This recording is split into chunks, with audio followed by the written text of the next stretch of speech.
we have had to transport the witness. I request in front of everyone that the court allow us the opportunity to continue transporting him, doing as we have been. I mean, he's under your subpoena. Y'all are the one that needs to get him here, but no substantive conversations. Understand? Yes. Okay. All right. And y'all think you'll be able to achieve getting him here tomorrow? Your Honor, Can you get him here this afternoon? I mean, no, that's fine. But can you get him here tomorrow? I believe that we can. Okay. And Your Honor, how much inquiry is the court going to allow for examination? We don't need to examine him about that. What we need to do, I think, is, given everybody has agreed, is just properly advise him as to what the immunity order means, what the consequences or potential consequences of refusing to testify regardless of the immunity order mean, and find out what his intention is. Okay, so I would love to get from y'all a proposal on what to advise him of. And let's let everybody kind of agree to it before we do it. And then it might not be a bad idea to have counsel for him. I don't know whether he's going to want to hire somebody, or whether he is, I mean, he's not a criminal defendant, so he probably wouldn't be entitled to counsel from the public defender's office, but maybe I can find somebody willing to take it on, whether he can pay them or not. I don't know. So, Your Honor, Suggestions? So, before we get into the testimony of Lil Woody, y'all had Miss Love in there fighting for her life to make sure she didn't get kicked off. And I ain't gonna hold you. It sounds like even if we did do something wrong, you still can't kick us off. So if you want to get to the Lil Woody testimony, just skip the next 7 minutes. Other than that, y'all can judge for yourself about Miss Love. But like I said, if y'all want to get straight to the Lil Woody content, hey, skip to the next 7 minutes. I'll catch y'all there. You wanted to have an opportunity to address the Ford case after getting a chance to look at it? yes, Your Honor, I did. Is now the time right here? Sure. Right now?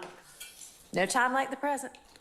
Judge, so in terms of the motion to disqualify Ms. Hilton and me, I believe that, and the court, I'd ask the court to please correct me where I'm wrong, but I believe that Ford is being proffered to support the position that alleged violations of the rules of professional responsibility are sufficient to support disqualification. For a couple of reasons, Your Honor, I just ask that the court allow us definiteness on what grounds the court will continue to hear motions to disqualify. I know that we started out with the witness, that we were a necessary witness, and then after the June 7th transcript came out, there were other grounds. And today I'm addressing the ones that have been proffered by the defense. But my take on Ford is that it, like Piedmont Hospital, which Ford cites, they're both obviously cases regarding civil matters. And I think, Your Honor, that it's interesting that both of them also involve conflicts of interest. There are cases within the state of Georgia that do involve disqualifying prosecutors in criminal cases. And of course, there are, two general grounds. We've addressed that in a previous response. But as it relates to this, our position is that all that Ford does is addresses whether two attorneys who appeared pro hac vice violated the professional rules. And it specifically authorizes the trial court to consider those rules when considering whether to revoke the pro hac vice admission. That is, the question was whether the attorney who is not a member of the Georgia bar would be allowed to practice in Georgia. And of course, that's not the issue here.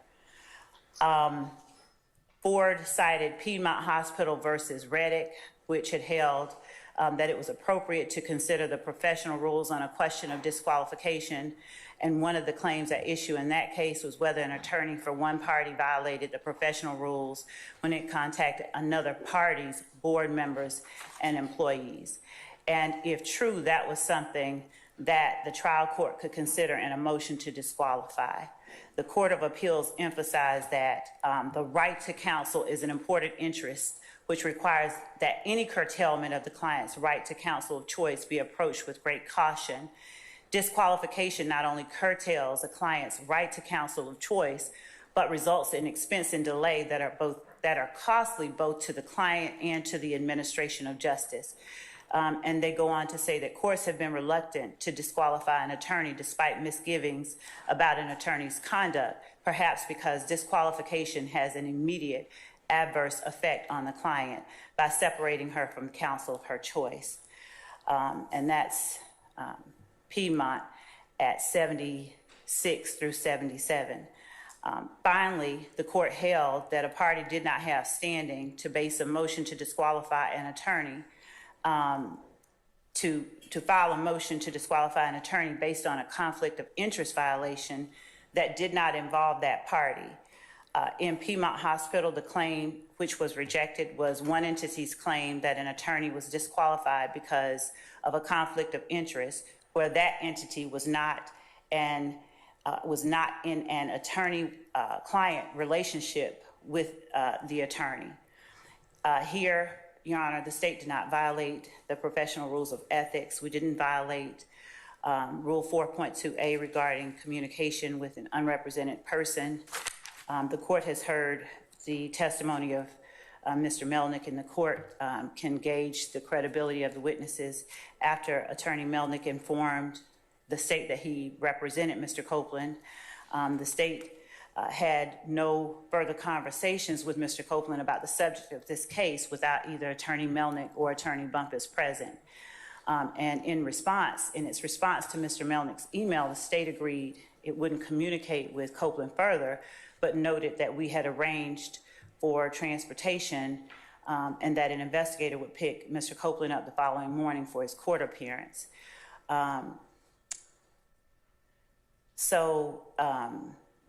That interaction was to bring Mr. Copeland to court as we had previously planned.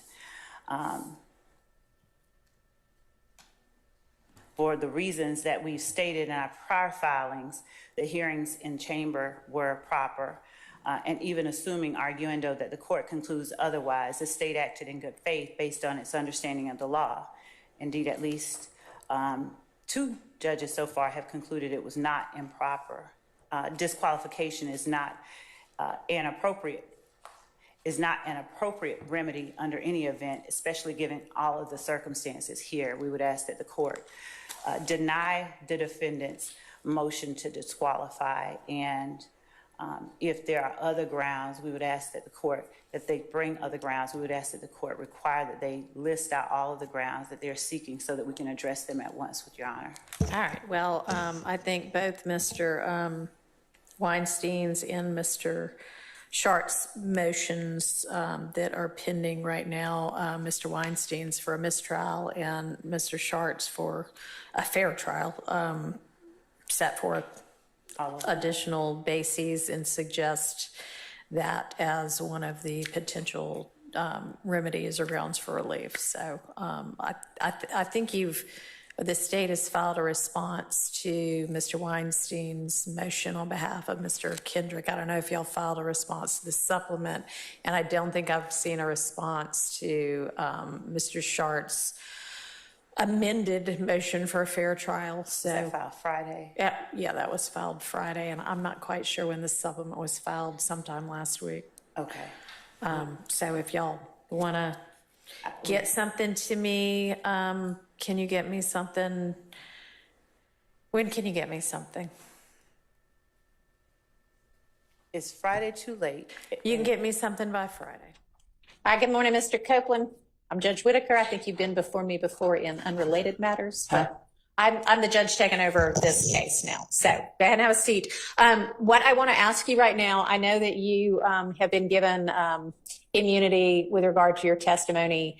And there had been, at some point, you didn't want to testify. At some point, you did want to testify. The first question I have for you. I know when to testify. Okay. The first, well, right. Want to is maybe the wrong term. But my question for you right now is, do you have an attorney at all? I don't know. You don't know whether you have an attorney. I would think that would be a no then if you don't know whether. I was talking to Melanie, but Melnick? yes. Okay. Didn't he ask to be relieved as your attorney, and did you sign something saying that's okay, you can get out of this? I don't. You don't remember? Okay. Does anybody know whether that actually occurred?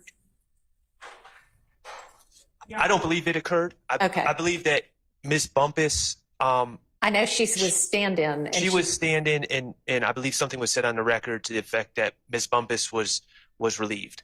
But Yeah, I know she was. There but- was nothing about Mr. Melnick to my knowledge. Okay. Maybe There was, Ms. Bumpus actually said yesterday, I believe, during her testimony that Mr. Melnick had directed her to tell Mr. Copeland that he could either exercise his, well, could do choose one not to thing, testify. right, or if he chose to testify, according to Ms. Bumpus. Yeah, I remember she said, there's this paper I'm supposed to get him to sign. I'm trying to figure out whether it got signed. So I never got Mr. Melanie off my case. Okay, so he's still your attorney then?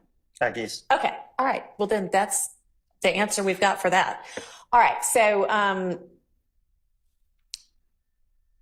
going to try to get a hold of Mr. Melnick and see if he can be here with us this afternoon, because some of what I suspect you recall when you were brought into Judge Glanville's chambers with Ms. Bumpus and a couple of the people from the state.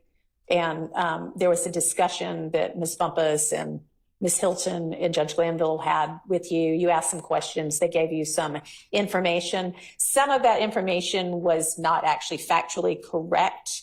And I want to make sure that you have the opportunity understanding what it is that the immunity order means, understanding what the potential consequences are if you do testify or if you don't. We're basically going to kind of start over and So do if I that don't testify, over.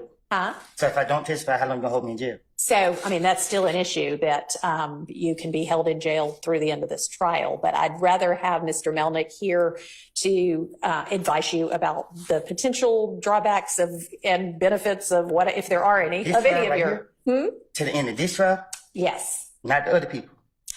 Not as far as I believe, but the state, what, did you want to do some further research on that? Yes, just to advise the court Okay. of Okay. So came from. I just wanted to know, first off, do you have an attorney? Because if you do have an attorney, then your attorney may have some information, advice, and research for me about that. So I want to make sure that I tell you the correct thing about that, okay? So we're going to take a lunch break in a little while, and why don't we plan to have you back here on standby at least. I don't know who was in communication, but we need to reach out to Mr. Melnick, see what his availability is. So just be on standby in case I need you here like at 2 or 3 this afternoon. 2 or 3? Yeah, because we're about to take a lunch break before too much longer. So you're okay to leave for the next couple of hours, but stay where whomever reached out from the state can reach you to let you know whether you need to be back here this afternoon or potentially tomorrow instead, okay? All right. All right, thank you.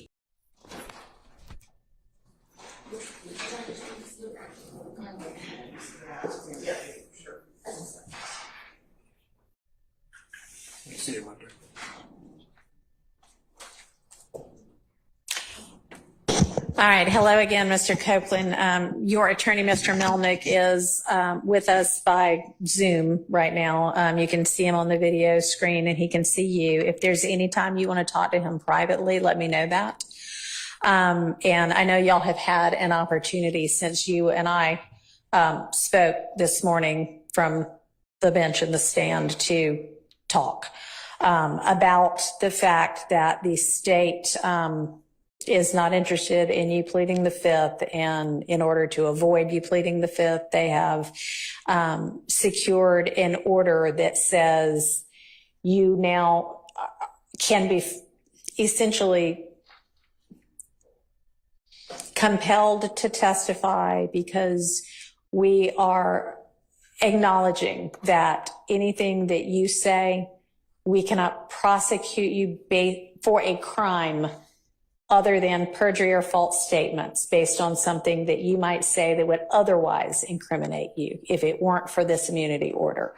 And if knowing that you still choose not to testify, the court can and will hold you in contempt. And what happens in that event is that you go to jail. And the length of time that you could be held in jail for, if you don't change your mind and say, okay, I guess I will take the stand, is through the end of this trial. I don't know how long it's going to last. I think previous projections had been February or March of next year. I don't know yet, but I guess that's not outside the realm of possibility. But it would only be through the end of this trial. It would not be through the end of whomever else might be severed from this case and tried later. And I know Mr. Melnick's talked to you in more detail about that. So I want to see if you have any questions of the court about that. I didn't understand. Now you said at the beginning. Didn't understand anything. All right. So. No, I'm saying, like, I heard you, but I don't know what you're talking about. Okay. So tell me what it is that you'd like more information about. You said something about what they said about immunity? Yeah. What you mean? Okay. Does anybody, I think I've got the order. Mr. Melnick, have you reviewed the immunity order with him? Oh, you saying it's the same from last time? Hang on a second. Yeah. The same one as last time. Yeah. This one. So that's the one I'm talking about. And that is still in effect. So you're saying that changed? It has not changed. All right. So what has changed is, it's my opinion that I cannot hold you in jail if you refuse to testify beyond the end of this trial. I think you had maybe been told something different earlier, and I don't think that is So I ain't got to wait accurate. till every defendant that's not here. Correct. But you would, if you choose not to testify despite this order, you would potentially be held in jail through the end of this trial, which might be February of next year, might be March of next year. I really don't know. It ends when it ends. And the state has 100 more witnesses, and I don't know, any defendant might also have witnesses. So it could take a while, but that would be the end of it, would be the end of this trial. Okay. So do you have any other questions? Okay. And do you want to talk to Mr. Melnick any more about this particular issue? No. All right. So I'm going to ask you right now, because I'm planning to have the jury back on Monday.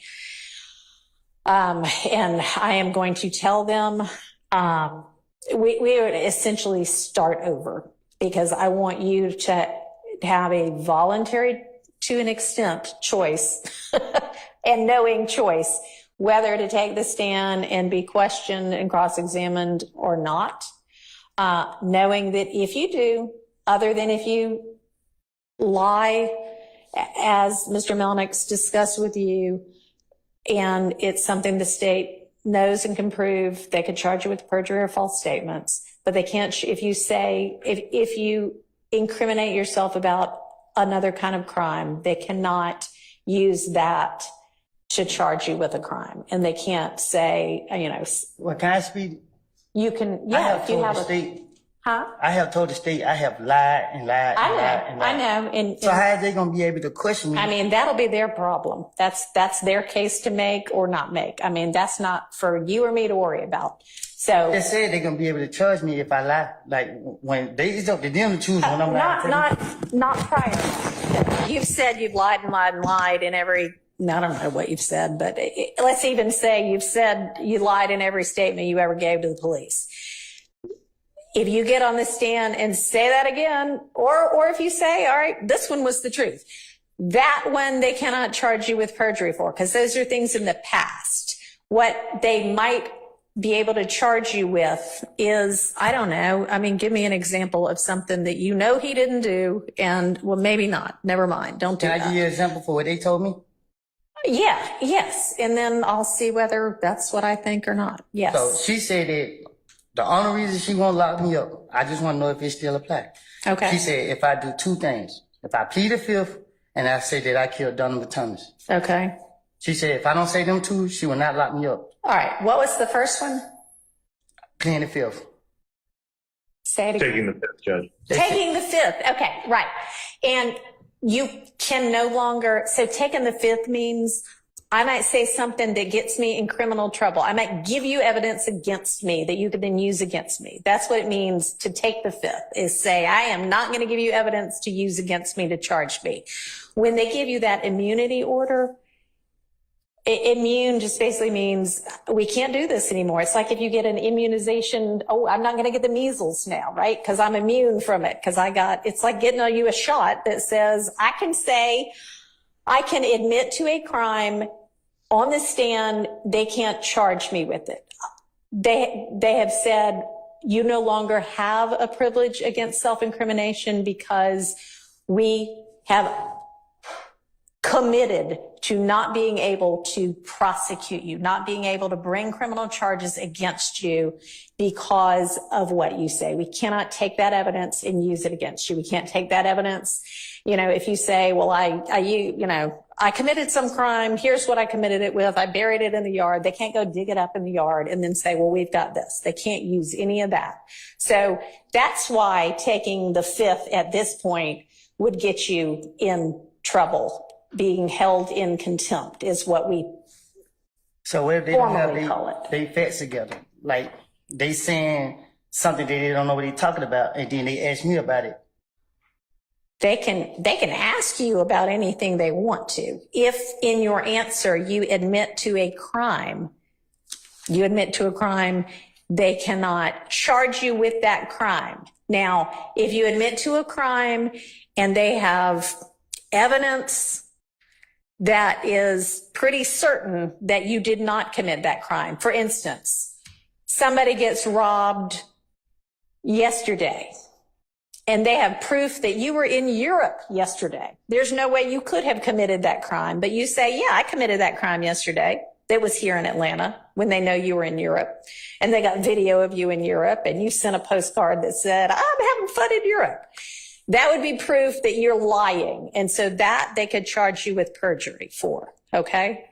Or false statements for.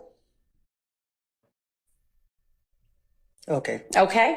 So what I want to know from you is when we have the jury back on Monday and you're still under subpoena, so you're still obligated to come, and I'm asking you now, when they're like, all right, we're calling Kenneth Copeland, are you going to say, okay, ask me what you want to ask me. I'll tell you whatever I'm going to tell you.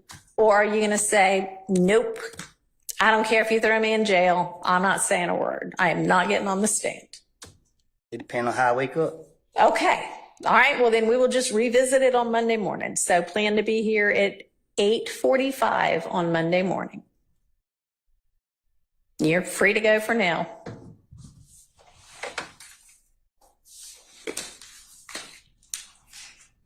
All right, Mr. Melnick, please be with us at 8:45 on Monday morning. Can you do that? Okay. Thank I'm you. on a trial calendar with Judge Barwick, but I'll notify her what's going on. All right. Thank you. Now, I find it quite interesting, right?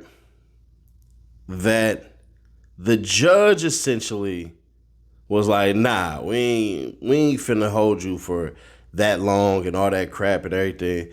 We think that it's gonna end by, what'd she say, February, March? I don't think so. I think June, July of next year. That's just me personally. I could be wrong. Now, when she said that, the chat, oh my gosh. So you telling me she already is telling us that she's already ruled on the mistrial that she's going to do Monday? Yeah, pretty much. Yeah, pretty much. I mean, that's what it alludes to. I told y'all, this trial going to keep on going, bro. And I'm seeing the chat start to turn. I'm seeing comments about her. Ooh. Now, I ain't going to say every judge is going to be the best. But what I will say is I believe this judge is being fair and impartial. even when in times where it seems like it's not in her best interest. She was taking Love to school today, but I see it in a different lens. I think she's setting the ground rules for Love to understand so that when attorney Love, prosecution Love sits up there and goes about it, she already knows how to operate. Y'all got to remember, Love has been a DA, has ran for the head DA, has been a freaking judge, and so many things. So Love believes that her education and her knowing of the law puts her so many eons above everybody else. This is why she acts and maneuvers the way she does.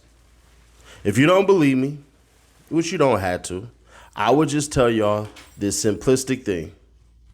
I'll pin the Miss Love story in the comments so y'all can get caught up with how disgusting of a person this person is, if you want to call her a person, after you watch this video that I did on her. Now, Shart was in there working overtime. I had never seen Glanville deny the state so much evidence before that I told y'all. I think she slightly got a crush on Shart, but I don't care. The thing is this. When it was the state's turn to be liked on and loved on by Glanville, they took advantage of it. That's why y'all keep seeing Shart up there a bunch of times and stuff like that. Now, some people are going to say, well, no, it has to do and pertain to his client the most and all that. What about the times it didn't have to do with his client? They know what they're doing, bro, and they're supposed to. If you grew up with some siblings and stuff like that, and you had an auntie that favored one of your siblings, you go send that favorite sibling to your auntie to go ask for things that y'all know she gonna say no to, but she might say yeah to that sibling. We've all done it before, and if you haven't, you're a liar, and please leave and never return here. But either way it goes, man, Woody know how to entertain. Do I think Woody ultimately is going to testify? Depends. How much money did he run it up on? How much money did he get? You know what I'm saying? I just seen him on DJU. So we got to look at it for the grand scheme of things. If Woody just ran up $500,000, hell yeah, go sit it down. Because then when you get out, they can't say, hey, man, you know what, Woody, you did some lame stuff in the beginning, but in the end, you kept it solid. They say that. It is what it is. He just changed the whole entire narrative on him. He done painted a whole entire different illustration. Or he could take the advice of the judge who literally told him without telling him, but told everybody else that was watching YouTube, hey, all you had to do was come in here and say, I don't recall, and they can't hold anything against you. Because one thing that she said that kind of stood out to me is if they can prove you lying, then they can perjure you. Damn, all right. But also, Melnick couldn't wait to be his lawyer again. Melnick was on the Zoom call and everything, chinning and grinning. I'm like, this is something different. But also at the same time, too, I want to know, Melnick, did you or did you not get that Fed deal done?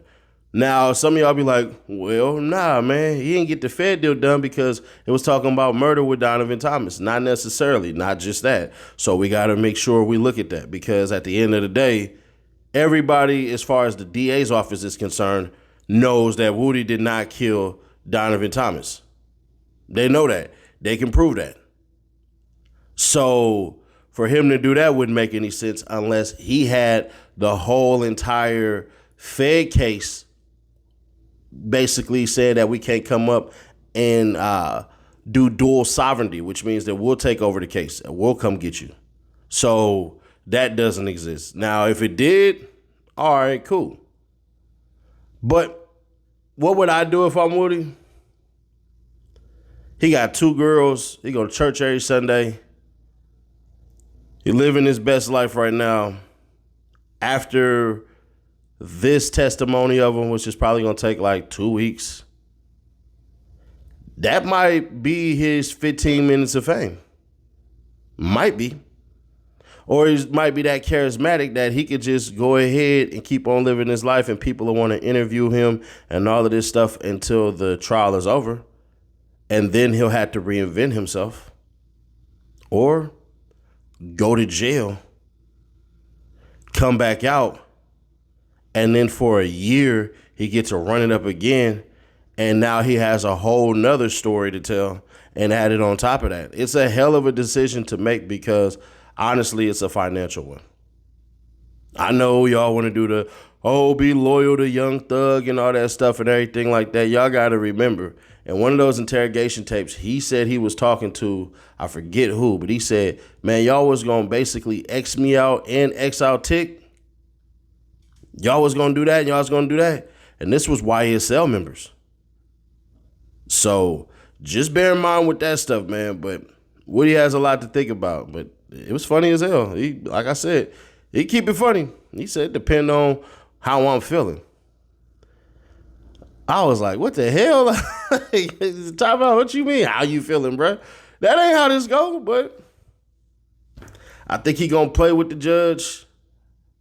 And if he does testify, I can tell y'all this. It is going to be a fire when Brian Steele cross-examines him. But if y'all notice today, he never looked at Miss Love ever. He never made eye contact with her. He never did anything. He acted like she didn't even exist. And if y'all didn't pick up on that, rewind this video and watch. That man never looked at that woman a day in that court. He just kept it pushing.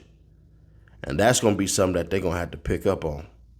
She's not going to be cross-examining him. The white dude is. But I don't know if Miss Hilton come back. I think she got 2 weeks off. So we'll see.